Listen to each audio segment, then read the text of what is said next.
Imagine this. The best pasta sauce you have ever tasted sits abandoned on a plate. Wasted sauce. That is a tragedy. If only you had used Barilla al Bronzo pasta. Its bronze-cut texture holds your sauce and scoops up every last drop. The Italians call that scarpetta. Capture sauce the Italian way. Barilla al Bronzo. Click or tap the banner to find out more. Meta AI is the personal AI to help you with whatever you need. Plus, it meets you where you are. Not only is Meta AI now an app, but it's also on the apps you already know and love: Facebook, Instagram, WhatsApp, and Messenger. Plus the Ray-Ban Meta glasses. It's easy to access wherever you are. So whether you're talking or texting, Meta AI is convenient to use throughout your day. Experience our newest AI that's tailored to you by downloading the Meta AI app. Try the Meta AI app today on the Apple App Store and Google Play. You're listening to a Mint podcast brought to you by HT Smartcast. Welcome to the Mint podcast in partnership with JSA Advocates and Solicitors. I'm your host Neil Borate. In today's episode, we're looking at how private credit is growing in prominence in India. More companies are turning to private credit for certain special situation financing or other debt financing solutions as alternatives to traditional bank and NBFC lenders. This shift is opening up new opportunities but also bringing new challenges. From complex financing structures to a web of regulations, the private credit space is evolving rapidly. So what's driving this trend, who is borrowing, and what are the legal and financial frameworks that are shaping the market? Let's understand this better with experts. Our first guest is Divyanshu Pandey, a partner at JSA. His practice spans acquisition, structured and project finance, real estate deals, and debt capital markets. He regularly advises banks, NBFCs, debt funds, and corporates on high-value financing transactions. He's been recognized as a leading lawyer in banking and finance by publications such as Chambers Asia Pacific Legal 500, IFLR 1000, and Asia Law Profiles. We're also joined by Tirthankar Datta. Tirthankar Datta is a partner at JSA. He has also extensive experience in acquisition finance, real estate financing, and project finance. He regularly advises on complex and structured private credit transactions involving listed and unlisted NCDs, non-convertible debentures. He was named as a leading lawyer rising star by IFLR 1000 in 2019 and 2020. He's also recognized in the RSG India report. So gentlemen, welcome to the podcast. Divyanshu, first question to you. What is private credit and who are the key financiers or individuals for private credit? Thank you, Neil. To start with, to explain the private credit as a lending product, in its basic terms, is a non-bank lending product which offers high yield returns. It's not so liquid as compared to a kind of a debt security which is listed on a stock exchange, but it can provide bespoke and tailored financing solutions to entities which are not so well served through traditional sources of capital like banks or NBFCs or public capital markets. So it kind of like has similar terms like a debt security, and most of the investments are through debt instruments. So they will have similar tenor or a similar security structure as a bank lending, but the returns are much higher. In terms of the kind of people who are looking to invest in these kind of instruments, so usually they are set up as pooled investment vehicles called alternative investment funds, which attract AIFs, yes, which attract investments from family offices, institutional investors, as well as high net worth individuals who are looking to diversify their investment portfolio from traditional sources of assets to new class of investment assets, which can offer them a fixed source of income as well as higher returns. So Tirthankar, what are the factors that have led to the rise of private credit in India as alternative finance? So Neil, it's been a perfect storm of sorts. Sometime post 2010, the banks faced a major non-performing assets crisis, and their balance sheets were loaded with these NPAs, which curtailed the amount of lending that they could do. A second event happened. ILNFS, a large financial institution, went down under, And this resulted in a liquidity crunch to non-banking finance companies or NBFCs, which have been the traditional non-bank lenders in this space. This resulted up in a new sort of gap opening in the market, which has now been filled up with private credit funds like AIFs, which effectively pool both domestic capital as well as international capital, and they deploy them in what is called non-convertible debentures or NCDs. We traditionally know NCDs as listed debt paper which are traded on the stock exchange, but the NCDs that these private credit funds really invest and trade in are more structured than that. They have a nuanced return profile, they have more complicated security package, and the asset class exposure could be real estate, it could be a manufacturing company, and it need not be a large, highly rated company, it could be a smaller company. And the other player is, of course, international banks who operate through their foreign portfolio investor entities, which is registered with SEBI. And these FPI entities can also invest in NCDs. So Divyanshu, what are the differences or benefits of availing private credit versus traditional bank or NBFC lending or accessing funds through public markets?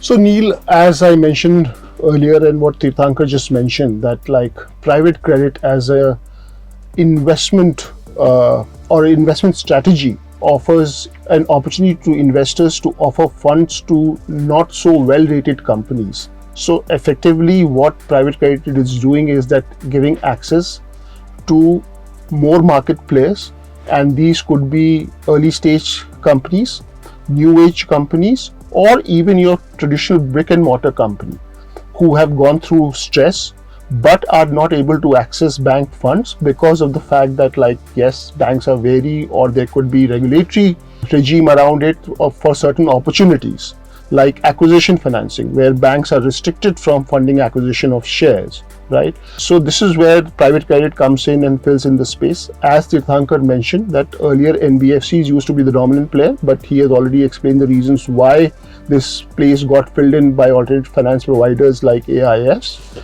or for that matter, even like for real estate investment opportunities. As you may be aware that now NBFCs cannot fund acquisition of purchase of land unless the regulatory approvals are in place.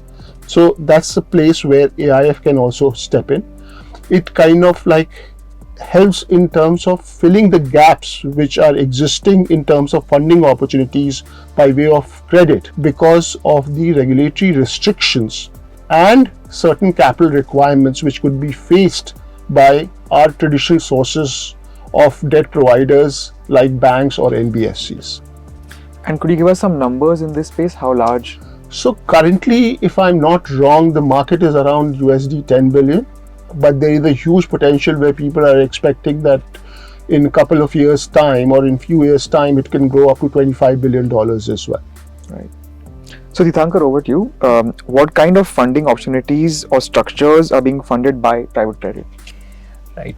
So if you really break it up into 3 or 4 buckets in which private credit transactions usually happen, the first and the oldest form is stressed companies. Stressed companies typically cannot access bank financing because they already have availed bank financing, and there might have been an event in their business cycle through which they have faced stress and they are unable to service the bank. The private credit funds provide a kind of rescue financing. They can provide a one-time settlement to the banks to clean up the balance sheet of these companies and really get a slightly higher yield financing than bank financing, and then ride the recovery wave for these companies. The second is special situations financing, in which case when there is a special event happening like an M&A, right? M&A typically could be financed and usually is financed by a combination of equity and debt. So we see very, very commonly a holding company being formed in which debt is obtained through this private credit route, and this debt along with the equity of whoever is the acquirer company is being used to finance an underlying company or another asset like a real estate asset or similar kind of events. The third bucket is a bridge to equity or a bridge to long-term financing. So similarly, let's say there is a gap, the company is planning to access the equity markets or planning to get listed, but they do need financing in the interim. They obtain these slightly higher yield financings, waiting for a more sort of either an equity round or a long-term debt financing, which may be slightly cheaper, to refinance and repay this higher cost debt. The third type of really transaction that we have seen is again highly risky businesses or assets. Sometimes real estate, residential projects as an asset class is considered highly risky because it's cyclical.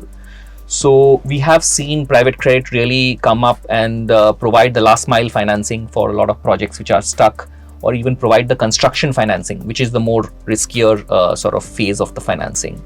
And that these are the sort of major buckets that we see where funding opportunities are there for private credit funds. I see. And if I may add to what just Tirthankar mentioned, there is also a growing need for venture debt as well, right? That's another form of financing which these, as I mentioned earlier, and Tirthankar also touched upon it, that where they are looking to seek growth capital without diluting equity. And these are mostly companies who have gone down 2 or 3 rounds of equity investment, right? So they are looking at raising debt for their growth capital to expand their business, so then they can become more revenue generating and they can access different forms of capital, be it equity or debt, through traditional routes. In fact, just to conclude, there is also another major area which is margin financing, meaning promoters who through their holding companies own stakes, may not be listed companies but even unlisted companies which have a certain value, and they want to leverage that value. They do raise financing at holding company levels, and then they can utilize that debt capital for other new ventures. Could you guys talk about the yields that some of these transactions would have? Sure, I can start out. There are effectively 2 categories of yields. One is special situations or stressed asset financings. These are companies which are riskier, and because of the risk reward profile which these AIFs would typically analyze, this would be in the higher end, which would range from 17% to even 24% and sometimes a little above. These are again high yield instruments. Then there are performing credit investments, which are companies which have steadier cash flows, not necessarily as risky, but they really may have gone through a down cycle and now they are on the recovery curve. So there the returns may be slightly lesser, which may range from maybe 13 to 15%. And this is usually the space in which the private credit funds operate. We do see lower yielding instruments as well, but normally, mutual funds and other companies would subscribe to these NCDs, not so much these private credit funds. Fair enough. So next one's to both of you, and this is the main area where you guys come in. What is regulatory framework in which private credit providers have to adhere to? What could be the possible reforms to foster growth potential? And is there a possibility of co-participation between banks and private credit providers? Tirthankar, do you want to take it forward with respect to the regulatory framework? Yeah, sure. So, see, banks are not allowed to finance for acquisition. So, therefore, this is one major sort of regulatory restriction which AIFs kind of use to get in the market. So, the way we see it, listed NCDs are used when there are foreign portfolio investors who invest into India. Traditionally, FPIs have been allowed to invest in the listed NCD market. And this is the instrument which is used when they are acquiring shares, because unlisted NCDs cannot be used to acquire companies because you can't use the funds for capital markets. That's what the RBI has mandated. Again, unlisted NCDs cannot be used for acquisition of land. So there are certain regulations which govern what is the type of instrument that is to be used. Sorry, so you can't borrow using unlisted NCDs for acquiring land or shares? Okay, that's right. Then again, there are certain regulations under the foreign exchange regulations in India, which is if there is a foreign owned and controlled company, then they cannot again borrow from the domestic market, means they can't borrow from NBFCs or even domestic AIFs, in which case again FPI money is accessed by them if they want to again acquire another company, meaning make a downstream investments. So these are certain regulations which come into play. Again, there are a variety of regulations which apply when you're doing the NCD issuances, right? So disclosures is one other aspect. Now, unlisted NCDs typically have a lower level of disclosures, which the Companies Act prescribes, and listed NCDs, which are listed in the stock exchanges, they have a higher level of factual disclosures because they see this more as a instrument which can change hands. So therefore, disclosure is mandated by SEBI, who regulates these instruments. Anything to add, Divyanshu? No. So primarily the AIFs are regulated by SEBI because SEBI grants them the license. As Tirthankar mentioned, FPIs have been coming through the listed and the unlisted debt instruments as well. So their regulator is also SEBI itself. So there are very kind of like specified detailed frameworks with respect to the investment conditions and the investment strategy which the AIFs and FPIs have to follow. Each AIF has to have an investment strategy spelled out while they are registering themselves, and they have to adhere to it in terms of the investments which they are making.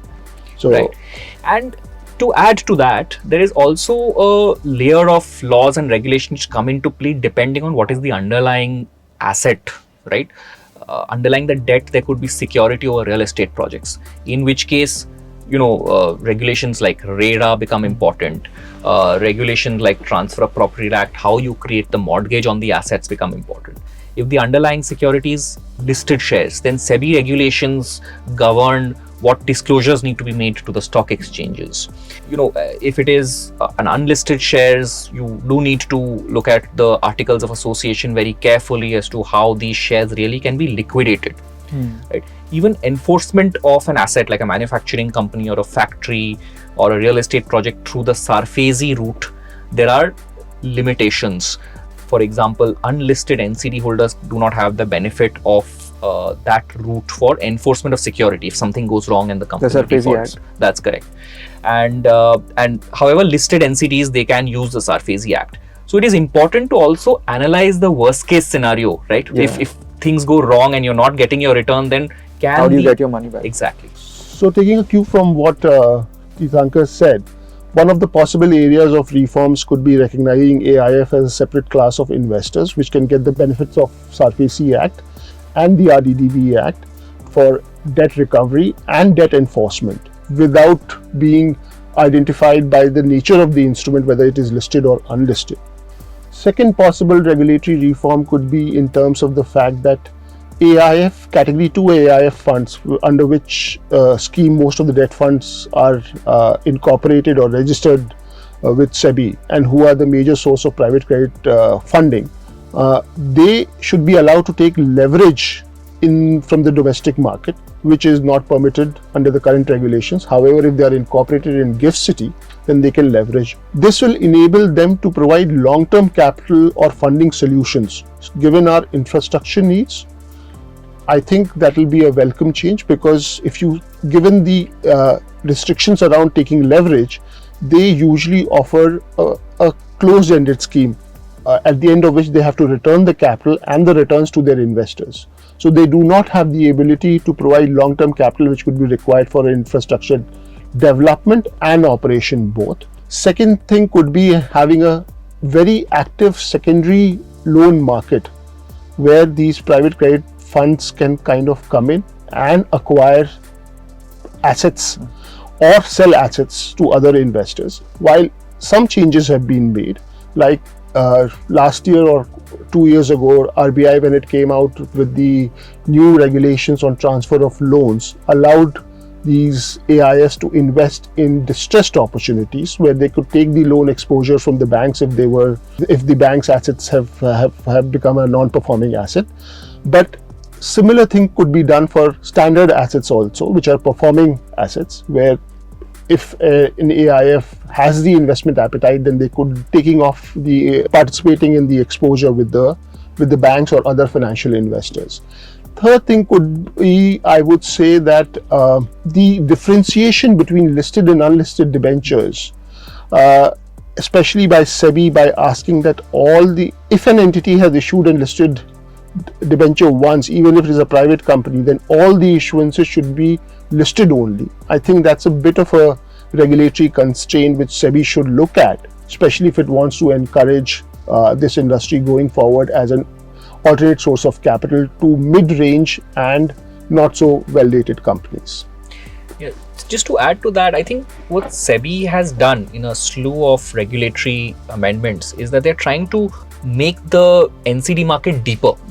But they're trying to do that in a very artificial way by really mandating companies to keep accessing the listed NCD market. This is sometimes acting in a counterproductive manner, because in some situation a company may want to raise listed NCDs, but if they are really seeing that if they do it once then they'll have to do it each time, then this is becoming a major sort of hurdle for doing the listed issuance. Then the company would rather do an unlisted issuance with an AIF. So I think that's this is a paradox where they don't enter the listed market in the first place. Yes, that's right. The second aspect is that SEBI has really put in a lot of higher corporate governance norms for what they call high value debt listed companies, which was earlier 500 crores of NCDs on an annual basis. Now it's been increased, that threshold, to 1,000 crores.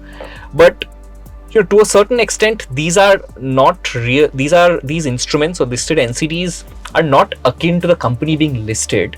So sometimes maybe the regulators need to take a look as to whether these higher corporate governance norms are really appropriate for companies which are not listed in terms of equity shares on the public market, but only have listed NCDs which are being subscribed to by private credit funds, which are sophisticated financial investors. And even the investors in these private credit funds are sophisticated. So the minimum investment size in an AIF is around 1 crore rupees. So there is an element of expectation from the regulatory bodies as well, that these investors know or have the risk appetite to invest in these pooled investment vehicles, and depending on their investment strategy of these pooled investment vehicles, they have decided to diversify their investment base. Anything you want to add on the co-lending between banks and? Yeah, I think what I would like to say about that co-lending between banks and private credit funds, it's common internationally, bank and bond. But it's not as common in India because of the regulatory differences that I mentioned, right? Indian banks cannot do certain things, and that's the space that the private credit funds seek to kind of fulfill. But international banks do participate in this NCD market through their FPI entities. We also see bank plus bond solutions where there's debt being taken at different levels, where there's a different risk profile. So for example, at a company where there is asset and security, there might be bank financing possible along with maybe a holding company financing, which is typically done through the NCD and private credit funds as the financiers. And also the fact that it would be great if they could participate in terms of offering lending solutions, right, at the borrower level.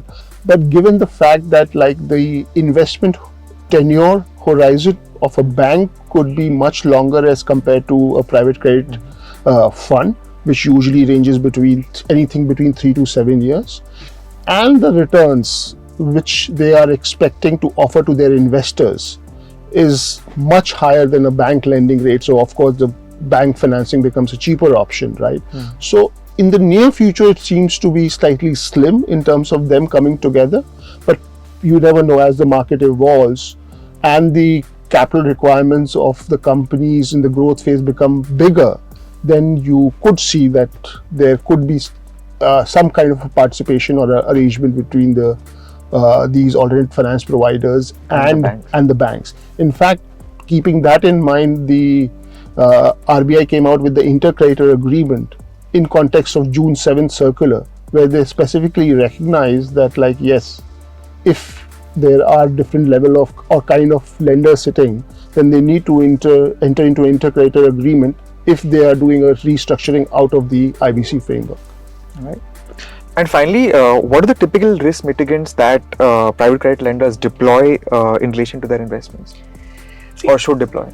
See, these private credit transactions are highly structured transactions which have complicated security package. So there is obviously a higher level of due diligence which these private credit funds do than regular bank lending, and so should be the case. And I think since a lot of these transactions and these papers are also being marketed to HNIs, and therefore really individuals and even family offices are sort of subscribing to these, if there is a large enough investment, even these investors should really look at the security package, the disclosures, the risks that are disclosed in the offer document very carefully, because there are significant risks to these instruments, right? With high returns come high risk. And the fact that covenant monitoring becomes a very, very important aspect for these transactions, given the fact, especially where the companies may not have a very steady cash flow. So it is usually the performance of the company which needs to be tracked. Where the companies have a steady cash flow, then nowadays we have seen that some private credit fund providers are also deploying cash monitoring agencies, because they may have limited resources to be looking at each of their investment portfolio very closely. So they are deploying that. So covenant monitoring, due diligence, cash flow monitoring are some of the mitigants which should be definitely considered to be deployed by private credit providers. Thank you, Divyanshu and Tirthankar. Well, that brings us to the end of this episode of Mint Podcast in partnership with JSA Advocates and Solicitors. Key understanding is that private credit is becoming an essential part of India's financial ecosystem, offering flexible funding where traditional lending may not provide the necessary solutions. As the market evolves, strong structuring and thoughtful regulation will be critical. Thanks for listening to this podcast. This is your host Neil Borate signing off. To stay updated on this podcast, follow us at HT Smartcast on all the major social media platforms. To listen to more such podcasts, log on to www.htsmartcast.com.